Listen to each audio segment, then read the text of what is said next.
Hi guys, good afternoon and welcome back to my channel again, and this is Clown Ayer, and for today's video guys, so nagluto si Clown Ayer og sinigang sa sampalok. So mao ang mga sago guys, sa talong or eggplant in English, the string beans or the batong in Bisaya guys.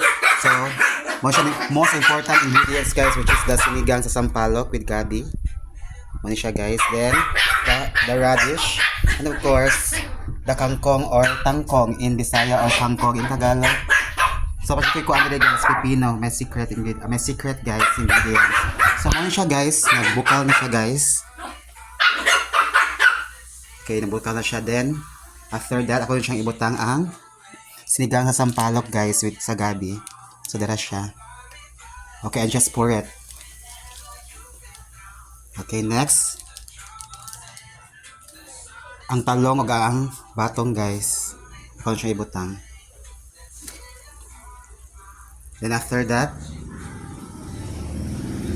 mga siya guys ang radish.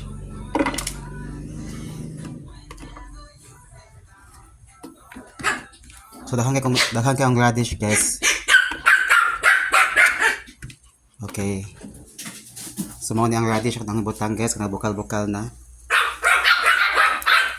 Okay, and thank you so much for watching my videos. See you in my next short vlog. And this is Clown Ayer, of course. And hello Monday, everyone. And thank you so much for watching my videos. Thank you, and thank you so much, and hello Monday. Thank you.